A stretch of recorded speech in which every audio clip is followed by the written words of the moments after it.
Alhamdulillah, alladzi qad jama'ana fi hadzal masjid lis-salatil jum'ati faradallahu ala hadhihi al-ummah. Asyhadu an la ilaha illallah wahdahu la syarika lah wa asyhadu anna Muhammadan sayyidana abduhu wa rasuluh. Allahumma salli ala sayyidina Muhammad wa ala ali sayyidina Muhammad. A'udzu billahi minasy syaithanir rajim. Bismillahirrahmanirrahim. Innamal mu'minuna alladzina idza dzukirallahu wajilat qulubuhum wa idza tuliyat 'alaihim ayatuhu zadatuhum imana wa 'ala rabbihim yatawakkalun alladzina yuqimuna as-salata wa mimma razaqnahum yunfiqun. Ulaika humul mu'minuna haqqan lahum darajatun 'inda rabbihim wa maghfiratun wa rizqun karim. Sadaqallahul 'azim. Yang ulun tuan muliakan Abu Tunku Imam Syekh Masjid,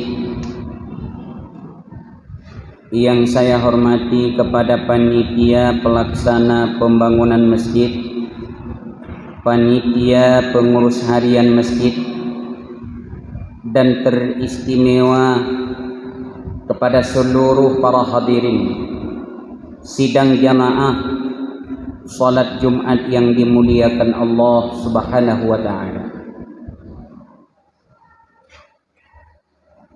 Dengan meniatkan i'tikaf agar tidak ada yang tersia-siakan pada saat keberadaan kita di dalam masjid, yang kita akan mendapatkan pahala ganda di sisi Allah Subhanahu wa taala, yang dia sangat ringan kita kerjakan tetapi mendapat pahala di sisi Allah Subhanahu wa taala berlipat ganda. Maka hendaklahnya pada saat kita berada di dalam masjid, pada saat kita menetap diri di dalam masjid, hendaklah selalu kita meniatkan i'tikaf. Karena walau bagaimana kondisi, bagaimanapun keberadaan kita, pahala di sisi Allah Subhanahu wa taala tetap diberikan. Maka dalam pada itu sejenak marilah kita merenungkan beberapa ayat Allah Subhanahu wa taala. Mudah-mudahan menjadi pelajaran, menjadi iktibar, menjadi renungan, baik itu merupakan apa-apa yang sudah terjadi, yang sudah melewati kita, ataupun yang sedang kita jalankan, ataupun apa yang selagi akan terjadi untuk akan ke depan. Mudah-mudahan apa yang saya katakan ini mungkin para hadirin sudah terlebih dahulu mengetahuinya. Namun ini adalah merupakan untuk saling mengingatkan. Mungkin yang katua, atau mungkin yang kaputua-tua rod, atau mungkin itu sudah yang terbiasa, yang sudah menjadi adat kebiasaan, yang kadang-kadang manusia berpikir tidak perlu lagi kita untuk mengingatkannya. Hadirin yang dimuliakan oleh Allah Subhanahu wa taala, di dalam Al-Qur'anul Karim, dalam surah Al-Anfal, ayat kedua, ayat ke dan ayat ke di mana Allah Subhanahu wa taala menyampaikan kepada kita melalui lisan daripada Nabi Muhammad sallallahu alaihi wasallam, di mana Allah Subhanahu wa taala nepegang, innamal mu'minuna alladzina idza dzukirallahu wajilat qulubuhum. Hanya saja orang mukmin adalah orang-orang alladzina idza dzukirallahu wajilat qulubuhum. Orang mukmin adalah orang yang apabila disebutkan Allah, apabila diingatkan Allah, atau apabila dia menyebut Allah, wajilat qulubuhum, maka gemetarlah hati. Bagaimana maksud gemetar? Takutlah jiwanya. Ia pada saat dia terdengar nama Allah. Wa idza tuliyat alaihim ayatu zadatuhum imana.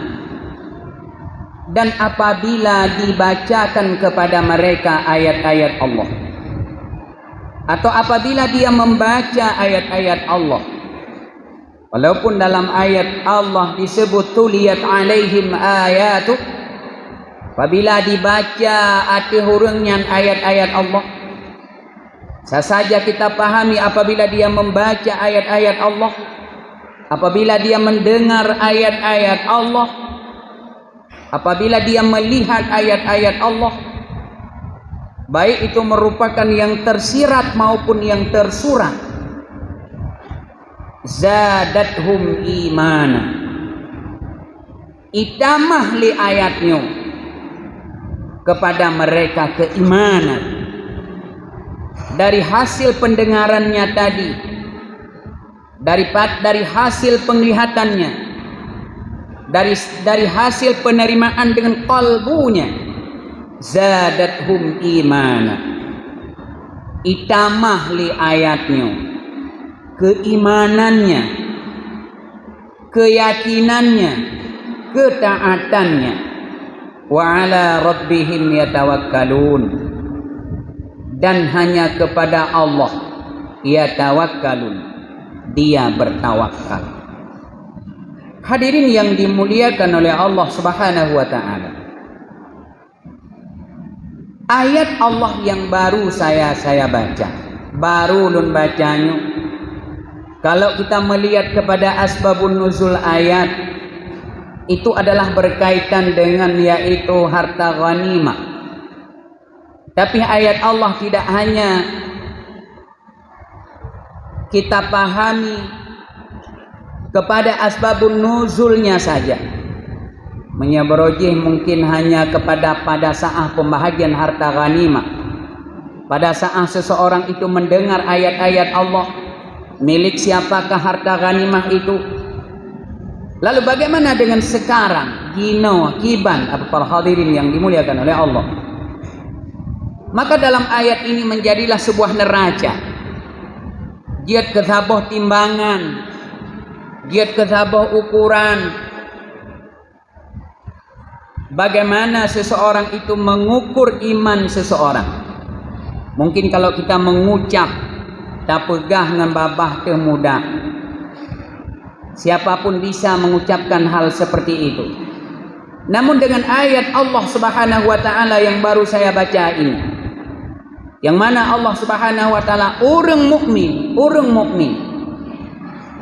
yang kalau kita melihat makna mukmin adalah beriman, yang makna daripada beriman adalah keyakinan, kepercayaan, yang makna daripada keyakinan, kepercayaan adalah seseorang itu meyakini kepada apa yang diyakini berdasarkan Al-Quran dan hadis. Nyan baru bukan iman birorow. Kalau kita melihat kepada yaitu yang disebut dengan hakikat ma'rifah, hidodo urungnya nagi jazam. Seseorang itu ada muwafiq lil haq, sesuai dengan apa yang sebenarnya. Dan yang ketiga punya dalil. Dalil apa yang dia yakini, apa yang dia jazam, apa yang dia percaya, maka itulah yang disebut dengan keimanan seseorang tersebut. Hadirin yang dimuliakan oleh Allah Subhanahu wa taala. Maka dengan ayat Allah yang baru saja kita dengar ini, nahan dalam kehidupan sehari-hari, idza dzukirallahu wajilat qulubuhum. Sekarang tanggal 24 Desember. Tanggal 24 Desember. Tidaklah 2 hari lagi, tepatnya di 26 Desember, mengingatkan kita kepada peristiwa yang terjadi di Aceh. Nyan adalah merupakan salah satu daripada ayat Allah. Itu adalah merupakan salah satu daripada tanda Allah. Nahan bak getanyo zadathum imana. Bisa kita ukur sendiri keimanan seseorang itu pada saat dia merenungkan, memperingati tentang yaitu peristiwa tsunami. Ribuan nyawa melayang di Aceh pada saat Allah yaitu memberikan suatu ujian kepada orang Aceh. Ada enggak teringat yang seperti itu? Atau dia berpikir untungna tsunami menyahan-hana pembangunan di Aceh? Atau bagaimana seseorang itu keimanannya pada saat itu yang dia ingatkan? Inilah menjadi suatu ukuran ayat-ayat Allah. Wa idza tuliyat alaihim ayatu zadathum iman. Hadirin yang dimuliakan oleh Allah, ayat-ayat Allah kadang bak jaro tepih takalan. Sekarang bagaimana terjadi musibah di Malaysia, peristiwa banjir, bahkan terjadi peristiwa-peristiwa di tempat-tempat yang lain yang luar biasa ujian dan cobaan Allah. Bagaimana dirodorung pada saat dia melihat, walau itu hanya melalui sebuah media, nahan zadathum imana, maka itu adalah menjadi suatu ukuran tuh katanya, menjadi sebuah timbangan, sebuah neraca yang selama ini kita akui sejak lahir kita adalah orang yang beriman kepada Allah Subhanahu wa taala. Hadirin yang dimuliakan oleh Allah Subhanahu wa taala. Lebih-lebih sekarang ini gino getanyo yang serba ipegaduh getanyo oleh orang yang pegaduh. Kita dikecohkan, umat Islam dikecohkan oleh orang-orang yang membuat berbagai strategisnya supaya orang Islamnya gabung. Bagaimana kita orang-orang yang beriman kepada Allah untuk menanggapi itu semua? Hadirin yang dimuliakan oleh Allah Subhanahu wa taala. Sekarang tersebar kemana-mana di dalam sebuah gereja sudah terdengar alunan lantunan selawat. Lagi-lagi kita dibingungkan dengan berbagai pendapat-pendapat yang merupakan itu yang bersumber daripada yang satu. Ada sebahagian doktor menyatakan yang bahwa doktor menyatakan vaksin itu adalah untuk menjaga kesehatan. Ada sebahagian doktor yang menyatakan tidak perlu vaksin. Begitulah keadaan kita sekarang ini, sudah disibuki oleh berbagai yaitu media-media yang nino getanyo tirata du medawa tabi kedolo. Hadirin yang dimuliakan oleh Allah Subhanahu wa taala. Maka pada saat seseorang itu orang yang beriman kepada Allah, orang yang beriman kepada Allah, dia pastilah wa ala rabbihim yatawakkalun. kepada Allah dia bertawakal, kepada Allah dia berserah diri. 3 ciri khas orang yang beriman pada ayat ini. Leboh yang pertama, apabila disebutkan ayat-ayat Allah maka bergetarlah hatinya. Yang kedua, apabila dibaca ayat-ayat Allah menambah iman. Dan semua urusan itu wa ala rabbihim yatawakkalun, dia kembalikan kepada Allah Subhanahu wa taala. 3. Hadirin yang dimuliakan oleh Allah Subhanahu wa taala, tidak cukup dengan itu ciri khas daripada orang yang beriman. Alladzina yuqimuna shalah. Orang yang beriman adalah orang-orang yang pedang salat. Orang yang beriman adalah orang-orang yang mau menegakkan salat. Orang yang beriman adalah orang-orang yang dia memaknai putra makna yuqimuna shalah. Sehingga dipegah di dalam tafsir makna daripada wa yuqimuna shalah adalah orang-orang yang orang tersebut mendatangkan semua hak-hak salat. Mandung diba ubena rukun-rukun salat, mulai daripada syaratnya, kemudian rukunnya, kemudian adabnya, khusyuknya, tadarruknya, dan ikhlasnya pada saat dia melaksanakan salat. Hadirin yang dimuliakan oleh Allah Subhanahu wa taala, salat adalah merupakan segala sesuatu yang salatlah merupakan paling utama, paling besar fadilah di sisi Allah Subhanahu wa taala. Baik itu merupakan salat sunat, lebih-lebih lagi dengan salat fardu. Hadirin yang dimuliakan oleh Allah Subhanahu wa taala, kalau kita umpamakan kepada 40 ahli Jumat di dalam sebuah masjid, 40 orang yang dengbeb di dalam masjid, yang satu orang saja pada saat khatib membaca 2 rukun al-khutbah dengut, maka coba kita ukur berapa banyak orang di dalam masjid Al-Hikmahnya.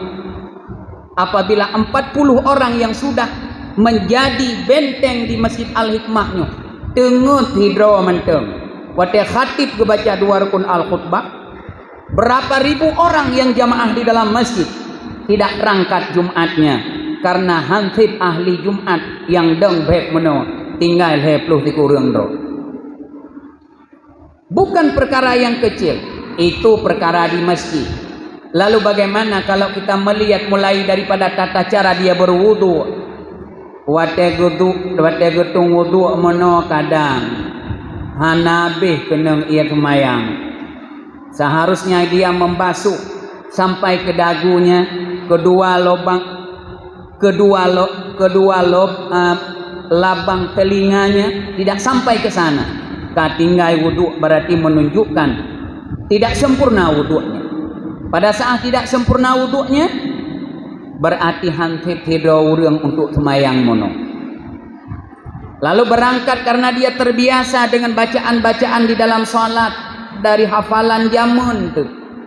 Hafalan jamun, umpama seseorang itu pada saat dia membaca tahiyat saja, 1 tasdid saja yang dia tinggalkan, saboh tasdid mentang tinggal dalam tahiyat, maka tahiyatnya enggak sah.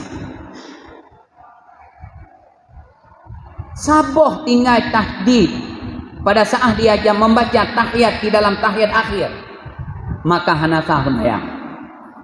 Yang itu kadang-kadang tidak kita ketahui, yang sebenarnya kita menjadi penanggung semua orang. Namanya contoh 40 orang yang menjadi, yaitu orang mustautin di dalam sebuah masjid. Hadirin yang dimuliakan oleh Allah Subhanahu wa taala, salat bek pikir lagi tanya salatnya hanya kepada syariat daripada Nabi Muhammad sallallahu alaihi wasallam saja. Nah ingat abu tungku sekalian, pada saat Nabi Allah Musa alaihi salam berangkat dari negeri Madian menuju ke tanah Mesir, perintah daripada mertuanya, pada saat di tengah jalan beliau diundang oleh Allah ke bukit, sebuah bukit yang disebut dengan Bukit Tawa. Sesampai ke sana Allah Subhanahu wa taala memerintahkan kepada Nabi Allah Musa, neputuri drawan li Allah kepada Musa. Apa kata Allah? Innani anallah la ilaha illa ana fa'budni. Musa, sesungguhnya aku adalah Allah, la ilaha illa ana, tidak ada Tuhan kecuali aku, kata Allah. Fa'budni, maka sembahlah aku. Lalu Allah melanjutkan ayatnya, wa aqimis shalah lidzikri, ingatlah kepadaku, dirikanlah salat untuk mengingatku. Salat waktu Nabi Allah Musa juga sudah Allah sebutkan. Bagaimana peristiwa Nabi Allah Isa alaihi salam? Setelah Nabi Allah Isa dibawa oleh ibunya dari sebuah tempat yang disebut Nazareth, yang sekarang menjadi Nasara, yang sekarang sudah menjadi Nasrani, yang asal kata daripada tempat lahirnya Nabi Isa. Mamnya dah pegah nyankan agama salah menurut aturan dulu. Tapi kalau kita melihat kepada dasar, Nasara berdasarkan dari suatu nama tempat Nabi Allah Isa dilahirkan, yang asal katanya Nazare menjadi Nasara sampai menjadi Nasrani. Hadirin yang dimuliakan oleh Allah Subhanahu wa taala. Pada saat Nabi Allah Musa menggendong Nabi Allah Isa, pada saat ibunda Nabi Allah Isa menggendong Nabi Allah Isa yang mentang ubud, dituduh oleh orang yang bahwa Siti Maryam berbuat zina. Lalu ibundanya berkata, tanyalah dengan bahasa isyarat, netanyeng ba ane yang nalam gendongan lu. Orang-orang berkata, wahai Maryam, mana mungkin kami bisa berkata, mana mungkin kami bisa bertanya kepada anak yang masih bayi, anak yang masih kecil, han mungkin kamu tumanya. Lalu dengan izin Allah, Isa menjawab, dengan izin Allah, Isa menjawab, qala inni abdullah, sesungguhnya aku ini hamba Allah. Begah roh ke Tuhan. Inni abdullah, sesungguhnya aku adalah hamba Allah. Atani kitab, yang kepadaku sudah diberikan kitab. Wa ja'alani nabiyya, dan Allah telah menjadikan aku seorang nabi. Wa ja'alani mubarakan, dan Allah telah menjadikan aku keberkatan di mana saja aku berada. Nyoa Nabi Allah Isa lang gendongan ma.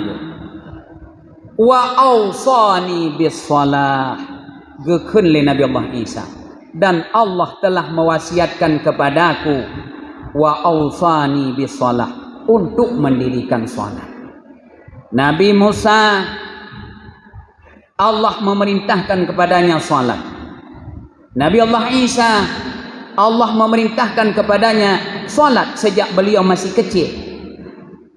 Bahkan salat sejak Nabi Allah Adam alaihissalam sudah Allah wajibkan yang namanya salat, cuma saja metodenya saja yang berbeda. Hadirin yang dimuliakan oleh Allah, dalam ayat ini salah satu ciri khas daripada orang yang beriman kepada Allah adalah orang-orang yang mendirikan salat. Wa mimma razaqnahum yunfiqun. Lalu bagaimana lagi orang-orang yang beriman itu adalah orang-orang yang sebahagian daripada rezeki droninya diinfakkan di jalan Allah. Ulaika humul mu'minuna haqqa, nyan ke orang nyan, mereka-mereka itulah humul mu'minuna haqqa, mereka itulah orang-orang yang beriman yang sebenarnya.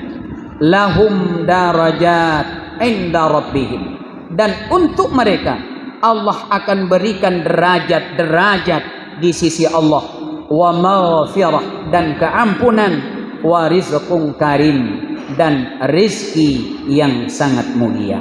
Hadirin yang dimuliakan oleh Allah Subhanahu wa ta'ala, maka oleh karena demikian, para hadirin, dengan ayat yang baru saya bacakan tadi, mudah-mudahan menjadi pelajaran, mudah-mudahan menjadi iktibar, mudah-mudahan menjadi renungan bagi kita nyomamandu.